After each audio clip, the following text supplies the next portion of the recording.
Les retraits se font par chèque co-signé entre le responsable sanitaire et le secrétaire exécutif et la trésorière.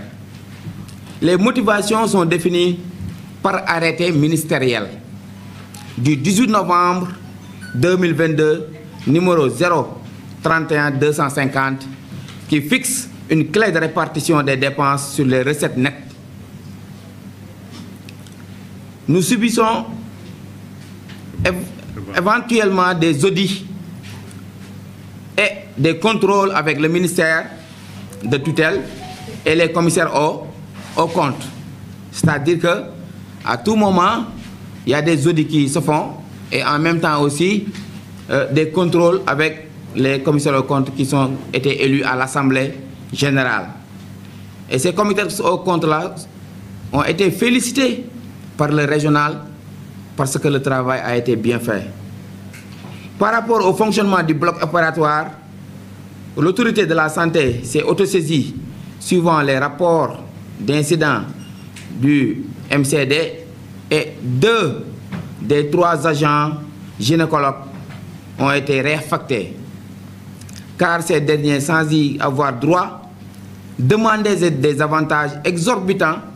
au détriment des populations. Nous notons avec amertume l'illégalité de la tenue des sittings non autorisés à cause du retard des dépôts de préavis avant que les sorties diffamatoires au niveau des médias. Ainsi, le comité de développement sanitaire instruit aux agents à revenir à de meilleurs sentiments pour l'intérêt exclusif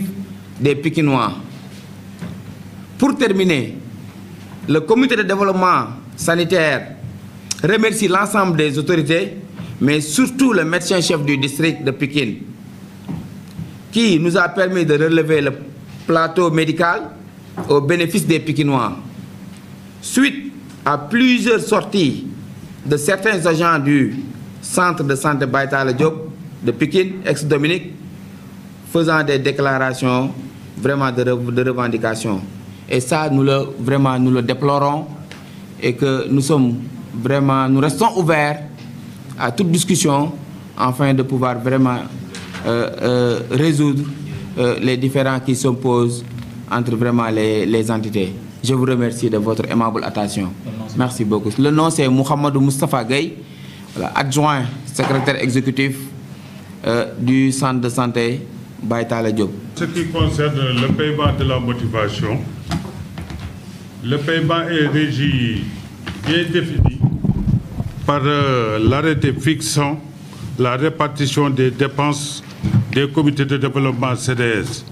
C'est l'arrêté 03-12-50 en date du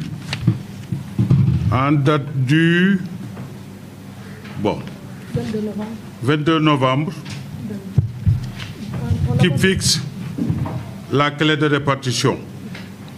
On a dit, article 1er, les recettes générées par l'activité de la structure sont affectées aux différentes dépenses du comité de développement sanitaire. Article 2, les recettes brutes sont constituées des produits de vente, des tickets et des autres prestations de services et des paiements des créances effectuées au profit de la structure. Article 3, les recettes nettes sont constituées des recettes brutes auxquelles sont déduites les charges liées au personnel et aux intrants des services de laboratoire, d'imagerie médicale et du cabinet dentaire. Article 4. La clé de répartition des dépenses du centre de santé et du poste de santé s'applique sur les recettes nettes et se fait ainsi qu'il suit. La motivation du personnel socio-sanitaire, c'est 20% plafonné à 150 000 francs CFA par agent. La motivation des ASC, 30% plafonné à 100 000 francs par ASC. Le fonctionnement, 20%. L'investissement, 10%. La contribution au fonctionnement du réseau des CDS du district, 10%. Les cas sociaux, 5%. La formation, 5%. Pour les recettes issues de la vente des médicaments du centre de santé et du poste de santé, la marge bénéficiaire ne doit pas dépasser 50% et la répartition est faite ainsi qu'il suit. Le renouvellement du stock, y compris des pertes, 50%. La motivation des ASC, 25%. Le fonctionnement, 10%. Le soutien au programme, 10%. La contribution solidarité, 5%. Article 5, le présent arrêté abrogé est remplacé par l'arrêté 01-64-14 du 17 juillet 2018 fixant les critères de répartition des dépenses du CDS. Le présent arrêté sera enregistré et publié et communiqué partout où besoin sera, signé par le ministre de la Santé. C'est comme ça qu'on répartit les clés de répartition des motivations. Donc, quel est le problème réellement? À chaque fois, on organisait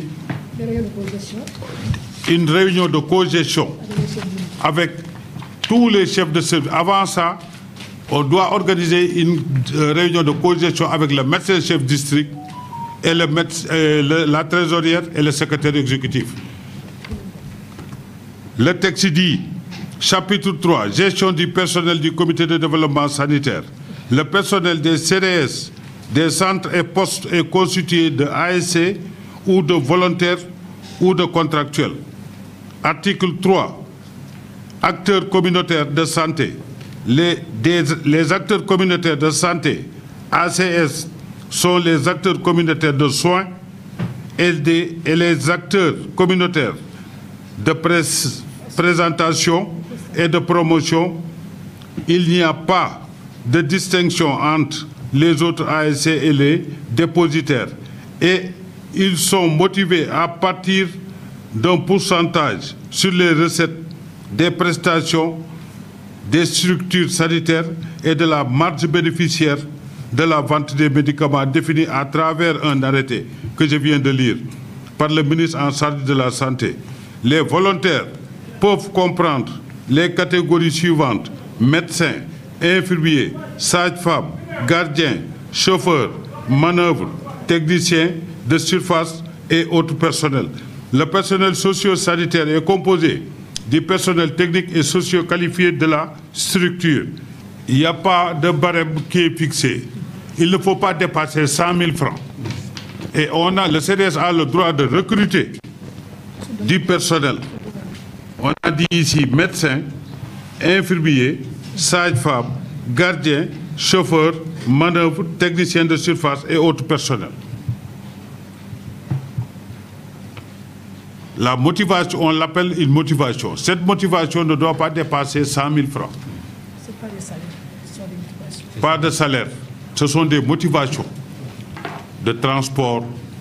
on peut l'appeler. Qui ne doit pas dépasser 100 000. Comment? Qui ne doit pas dépasser 100 000. Comment se fait? La répartition. La répartition. Bon. Nous avons ici un personnel. Tout ça, ce sont des médecins. Tout ce que vous voyez en blanc, ce sont des médecins. Nous avons des gynécologues, des laborantins, des médecins généralistes. Nous avons ORL, cardio, diabéto. On a presque pneumo, échographie. On a toutes les spécialités ici dans cet hôpital. Personne ne part plus à Dakar. Urologue, il y en a. Il y a les gynécologues qui sont là. Au bloc opératoire actuellement, ils sont en train d'opérer des femmes. Actuellement, ils sont en train d'opérer des femmes. Ça fonctionne très bien. On n'a pas de problème, on n'a pas de souci avec le bloc opératoire. Tout ce que vous voyez en bleu, c'est le personnel administratif qui est géré par le CDS, qui paye les salaires, les motivations à temps. Tout ce que vous voyez en vert, c'est le personnel sanitaire géré par le médecin-chef infirmiers, aides-infirmiers, sages-femmes sont là. Ils perçoivent leur motivation à temps. Même on les donne des avances tabaski de 50 000 francs. Non, pardon. Tout ça, c'est pour les motiver à bien travailler. Wow. Personne ne part à Dakar actuellement. Ils n'ont qu'à se plier et venir travailler. On n'a pas de problème avec eux. La cause des choses se faisait avec le médecin-chef. C'est ce que disent les textes. Le secrétaire exécutif, la trésorière. Mais nous, pour plus de transparence, on convoque tous les services chaque mois. Chaque service. On a un logiciel des dépenses, des recettes, scanner pour scanner les factures, mettre tout dedans, on tire. Chaque représentant à cette réunion, on lui donne une copie. On fait le calcul ensemble pour trouver le montant de la motivation nette. On répartit ça entre eux. Le CDS ne bénéficie pas de cette motivation parce que nous n'en faisons pas partie. Les textes ne citent pas les CDS. Cause pour laquelle d'autres ont des motivations, d'autres n'en ont pas. Les techniciens de surface n'ont pas droit à cette motivation. Seuls les agents de la mairie, les agents de l'État bénéficient de cette motivation. Je les remercie de cette présence parce que votre réunion, vous êtes là pour la population. Nous les remercions au bas. Nous remercions son secrétaire exécutif et son adjoint. Nous assistance bien. Di wax ni bon ñun xam nañ li wax lan la parce que xëy na yàlla def na xam nañ fi yàgg. CDS avant mu nekk CDS dafa nekkoon comité de santé. Ñu réformé ko en 2018 def ko comité de santé sanitaire muy CDS. Ay textes tënkuñu amuñu droit def loo xam ni textes yi binduñu ko muy manuel de procédure bi ñu yore. ñu am clé de répartition xam ne boo xam ne ci lañu war a liggéey muy population bi lañ fi nekkal ñoo ñu fal ci assemblée générale ñu préfet installé ñu suba ñu war a rendre compte population bi ci nga xam ne moom la ñu dénkoon ñu ne comme dañu informatiser système bi li ci topp mooy rek pour ñu nga nekkandool di liggéeyandoo say nawle lañu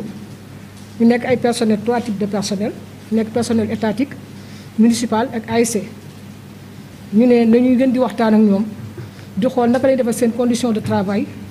parce que loolu mooy apporter population bi li ñu bëgg ndax population bu la tegee da nga ko war a sargal ci kaw loolu la ñuy par rapport à la clé de répartition muy 20% yi ñuy war a allouer personnel étatique ak municipal chaque fin du mois pour ñu defoon ko da doon woo les chefs d'unité c'est-à-dire les responsables de pavillon de service plutôt da leen doon woo taal machine bi logiciel bi tirer ordonnancier de recette jox ku nekk benn nga téye cela c'est inscrit lii mooy recette générale total bi lii la recette médicament lii la recette ticket lii la ci kaw loolu aussi dafa service bu nekk li mu liggéey def ci reflété wu et là on demandait lii mooy recette totale lii mooy recette ticket par exemple service général lii la liggéey labo lii la liggéey le laboratoire da doon toog ñu ne est-ce que vous êtes d'accord ñu ne marché de lii la liggéey su fekkee dafa am fay ñoom dañ koy déclarer là nous allons vérifier au niveau de la source kon defe naa fa transparence mënul passé loolu suñu paree d'une charge yi nga xam ne dafa lié au personnel muy affaire facture labo imagerie médicale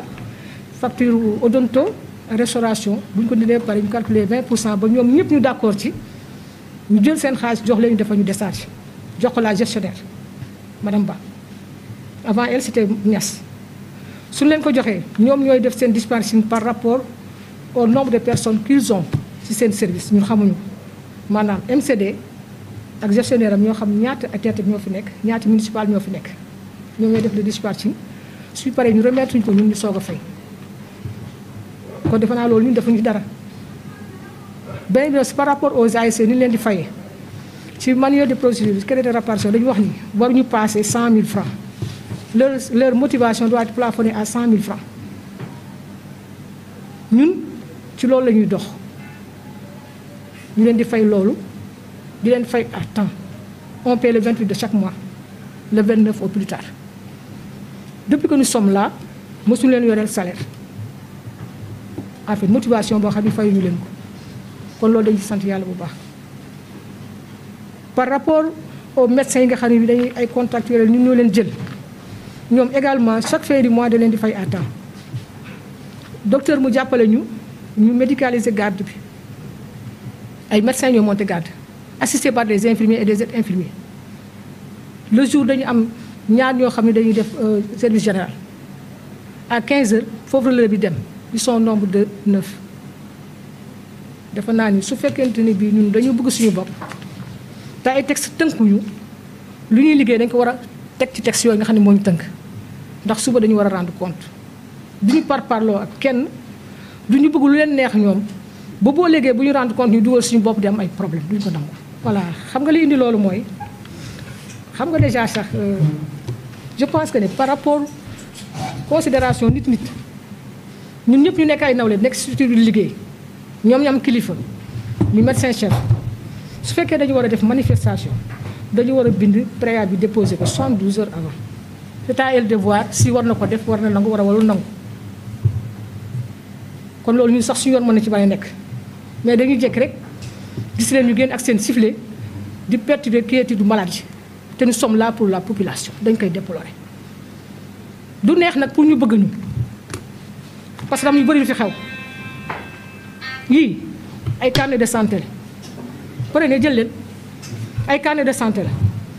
ministère de la santé moo am droit defar ko joxe ko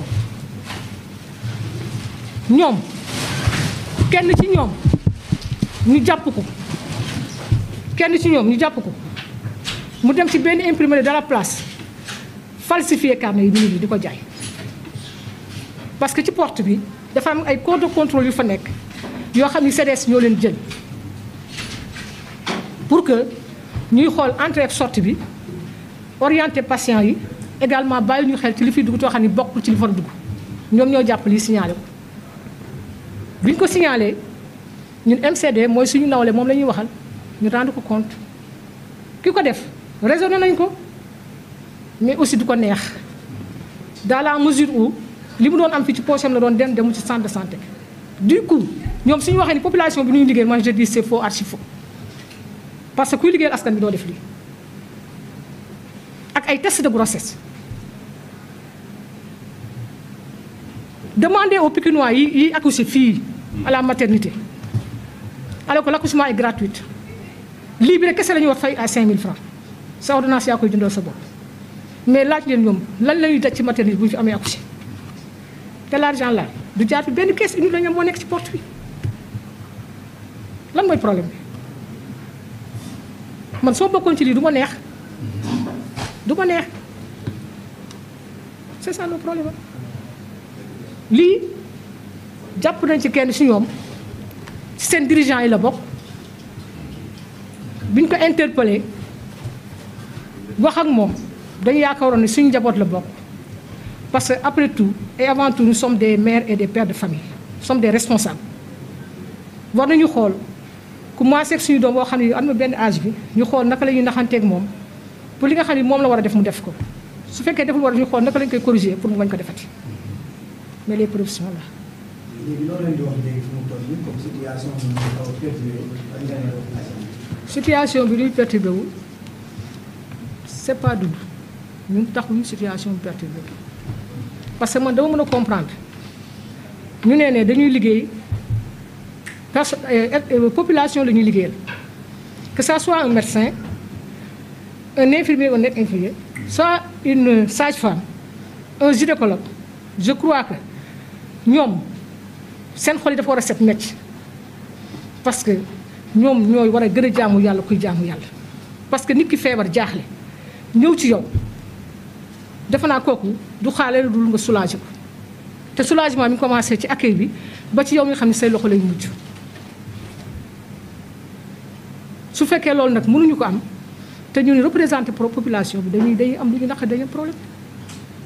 par rapport aux gynécologues dont elle parle là ou bien dont il parle ils étaient 3 te ba damay sant yàlla parce que j'ai eu raison bi ñu toogee en réunion de bureau ñu ne dañuy demander astreinte pour ñu jox leen ko moi je vais dire non non pour une bonne marche na leen jox d'accord amul problème teg benn taux dina ko jox facture ñoom 3 mais li ñu ci yokk moo grave te c'est écrit nulle part mooy acte d'opération bu ñu def na leen jox le tiers échographie bu ñu def na leen jox le tiers te c'est écrit nulle part amuñu si droit. À un moment donné on s'est rabattu en haut pour demander lan moo xew ak ñu lan la ñu war a def ñu xamal ñu waru leen ko fay parce que bépp motivation boo xam ne bii texte bi ñu ko am leen droit di ko joxe on a arrêté foofu la problème yi gën a commencé rawatina au côté de la maternité parce que seen déclaration dégg naa ñu ne ñoom dañuy liggéey bu baax daawuñu noppaliku effectivement dañ daan liggéey bu baax daawuñu noppaliku mais liggéey ban façon liggéey la xaalis boo xam ne dafa war a dem ci kees bi ñu liggéeyal ci population mooy ñoom en tant que prestataire ñu fay leen ñoom ñu nekk ci nga xam ne ay privé lañu suñu paree ñu fox leen seen motivation fay ASC nga xam ne ñoo fiy liggéey fay personnel privé bi nga xam ne ñoo seen contrat ngay jël xaalis boobu di ko def sa poche. malade su ñëwee fii ci gardien lay jaar dem contrôle suivi jëla ko constante orienté ko ci médecin ou ci sage-femme ñu xool ko suñu paree dañ koy prescrire ordonnance dañ koy bindal échographie dañ koy bindal analyse su daa dee su loolu opération benn ci ne ko la kese du accoucher dem ay assistant ñun xaalis boobu ñu leen doon fay de façon illégale daaw ñu ko bokk ak ñoom te pourtant ñoom bi ñu waxee ñun dañu wax ni ngeen déglu ñu leeral leen lan moo xew parce que li nga xew li fekkoon yéen di ngeen ko comprendre kon lii du ngeen ci grève parce que nit ki mënul liggéey 100 francs jël 90 francs léegi ñu meroon ci loolu di référé ci privé bi problème yooyu am ak ñu par rapport aux techniciens de surface dafa am ñoo xam dañ fi yàgg loolu sax en un daal ñu def constat que ne ni centre de santé bi setatul te santé àndul ak salté ñu toog waxtaan le médecin chef ak le secrétariat exécutif ñu ne leen def appel d'offre externaliser nettoiement bi ñu def appel d'offre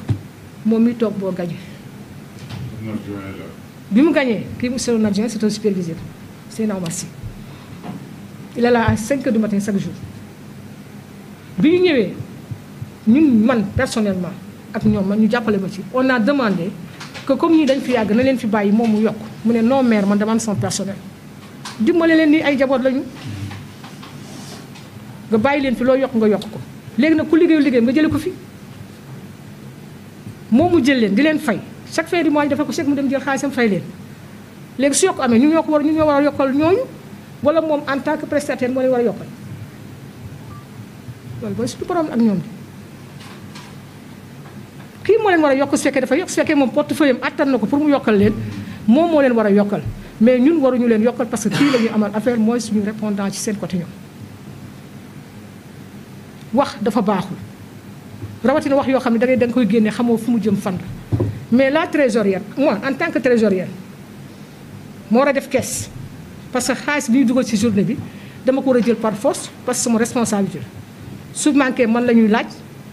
su ëppee man maa koy assumer kon su fekkee su ngoonee damay jël recette bi man sama doom am 25 ans ak pikinois yi fi nekk yéen xam ngeen xam ngeen zone bi ni mu demee est-ce que amu droit mon fils de 25 ans moo koy yónni di ko jëlal ma xaalis bi pour plus de sécurité ñu ne doom lay jël xaalis bi ci mbuus la koy def après xamuñu wax loolu lay verser banque wala def ñun amuñu fii caisse noire ay compte bancaire lañu fi am 2 comptes benn compte médicament ak benn compte ticket ñu ngi fii logé à la CBAO à la fin de chaque mois dañuy def relevé de compte pour xool li fi dugg ak lan moo fi des ak lu fi desoon démb établir chèque yi dem tirer xaalis pour fay noonu la ñuy fonctionner lu ci nit wax nag dañ ko bàyyi ak yàlla mais yaakaar nañ ñun ni suba bu ñu dajee population bi du ñu sëgg parce que ñun li ñu jéem a soulager population bi di waxtaan ak docteur spécialité boo xam ne bii dañ ko wuti Dakar moom mu jàppale pour mu am piqûre te ñooñu CDS moo leen di fay tous ces médecins qui sont là CDS moo leen di fay à part médecin chef à part ñaari médecins odonto yi nekk fii mais tous les autres médecins CDS moo leen di fay à la fin du mois kon ñoom bu ñu santul gërëmuñu te yàlla ñuy suturaal amul benn fournisseur bu mën a taxaw ni fay leen ma sama xaalis amul benn agent mën a taxaw le 10 ni fayu leen ma on paye le 28 ou le 29 de chaque mois suñu jàppalewul pour liggéey bi gën a dox nañu bàyyi tey ñu dimbale ñu ci sifflet yi ñu yore fii ci diggu cour bi di perturber kayitu malade yi nit du feebar ñëw di faju nga jël ay sifflet tiim ko di sifflet bokkul ci teggin bokkul ci yar bokkul ci sutura ñu su amee lu ko naqari day dem xool ki mu war a waxal mu waxanteeg moom feebar bu nekk am na garab bu des feebaru dee mais toog di yàq ay gor comme yow wala ñu gën laa gore sax loolu bokkul ci ngor loolu daal la ñu amoon lu ñuy wax. La sécurité oui c'est le responsable moom moo assuré intérim ki ñu signé contrat ñu ne le ñoom ñooy assuré sécurité de centre bi chaque jour dañuy envoyé 10 agents dañuy monter jour monter nuit lu fi manqué ci contrat bi ñu bi ñoom dañuy fay kon defe naa problème sécurité waruñu ko wax mais aussi dañu am moom ay problème parce que suñuy def loo xam ne waruñu ko def moom mu jàpp leen dañuy dal ci kaw boole nangam loolu mooy indi tension yi fi am te loolu warul am ku nekk na yem ci li ñu ko liggéeyloo ñu jàppale askan bi parce que askan bi dañoo sonn nit ku fanaanoo 10 000 francs war a joxe dépense su këram yàlla natt mu feebar ci guddi gi wala jabaram feebar wala doomam feebar mu xëy si war ko yóbbu ñu faj ko mu ñëw nga di ko tege yenn coono yaa ngi koy tooñ yaa ngi koy yoreel ak parce que 10 000 francs yooyu su yoree 5 000 francs dugg fi santé bàyyi taal jóg mu ne faju génn dindi garabam génn dem dépense bi 5 mu bàyyi ko fa su ngoonee mu jënti leer nañu jàppale askan bi ngir yàlla askan bi dañoo sonn ñun xeexuñu pour suñu bopp dañuy xeex pour population ngir yàlla ak yonent bi nañu dimbale population bi dañu sonn raket yi ñu leen di def ñu bàyyi ko wasal waaw ma yokk ci gaa yaa ngi nii ci biir salle bi ji nga installé deuxième bloc bi dañ daan dem hôpital Thiaroye ba lii ñuy opéré nii actuellement hôpital Thiaroye ñoo ñu koy may centrale bi léegi mu pare à oxygène bi ñuy produire si di oxygène bopp loolu yëpp état baa ngi koy def mu ngi def ay effort le centre marche 100 à l'heure actuellement médecin chef bi nga xam ne moo fi nekk jigéen la mais jàmbaar la mu ngi liggéey mu ngi gérer amul dara loo xamante ne bi mën nañ ko reprocher lépp la ñuy informatiser médecin chef bi day toog bureau bés temps à 10h05 mu wax ko ñaata recette dugg ci hôpital bi à 11h mu wax ko ñaata recette fi dugg fin de journée total temps weer bi yëpp di 1er au 30 boo bësee bouton temps mu jox la ñaata recette dugg ci hôpital et puis par service bu nekk la nga liggéey da koy génne on a tout informatisé tout dafa am service de facturation mooy facturer malade bi nga dem caisse nga dagg ticket dem seeti médecin bi jox ko ticket téye sa ticket c'est comme ça que ça se passe unicité de la caisse benn caisse moo am ci hôpital bi ñaari caisse amu fi jàgg nañ fi jàpp ni raquette maladie di jël loo xam ne du sa spécialité ngay jël ay nopp jàmbur danga koy faj di ko laaj ay 3000 francs médecin chef bi yem ci taxaw malade bi ne ko chaque jour su ma ñëwee 3000 lay fay diw yooyu yëpp am na fi appareil yeeg yëpp fii mu nekk ni caméra de surveillance yi hôpital bi yëpp dañ ko surveiller actuellement donc fii ñi ngi def lu ñu mën defuñu gestion jànguñu ko duñu ay professionnels mais nous sommes formés dans le tas te xam nañu li ñuy fii liggéey te xam nañ ci des responsabilités donc ñu ngi góorgóorlu waaw ñu ngi góorgóorlu appareil yi fi nekk fii bu ci nekk CDS bee ko jënd bii nekk labo nu mu tudd automate dañ ko jënd ba pare état may ñu benn. dañ ko jënd ba pare état may ñu benn. un an après mu ñëw ñu benn. ñaata lañ ko jënd woon. 12 millions. 12 millions di ko fay xobet weer bu ne ñu joxe. weer bu nekk ñu jox. appareil échographie bu bees tax. 11 millions lañ ko jëndee weer bu nekk ñu fay. xobet appareil ophtalmo yëpp ñun ñoo ko jënd CDS bee ko jënd. lépp CDS bee ko jënd. ñu améliorer qualité de soins yeeg lépp dañ ko améliorer dans cet hôpital là. amuñu niveau yi yeneen hôpitaux yi am de amuñu espace gis ngeen hôpital bi àll bi nekkoon fii ci ginnaaw yëpp hôpital bi ko doon récupérer ñu toog seetaan ko ñu daggate yëpp ay kër. tey jii ñu ngi soxla nañu si espace. seen wax jooju fii du hôpital centre de santé la. centre de santé la quand on compare Roi Baudouin ak centre de santé Baye Talla Diop man damay jaaxle parce que fii centre de santé dañu sommes limités fële hôpital la. même Dalal Jàmm nous réfère ses malades fii. Baudouin nous réfère seen malade fii bu ñu amee ay paan ak yu dem noonu fii la ñuy référé seen malade. c'est le préfet Moustapha Ndiaye qui avait dit man su ma amee malade Dominique laa koy indi il habite en face de Roi Baudouin. fii lay tëdd su amee malade fii la koy indi ndax qualité de soins moo tax moom bu ñu fi jógee su feebaree fii lay indi ñu fonk. donc daal gars yi loolu moo doon coow li. Je me présente Alioune Diassi ma nekk superviseur du service à la travail de la propreté nekk l'adjoint à Cheikh Thiam bi nga xam ne moo nekk le responsable.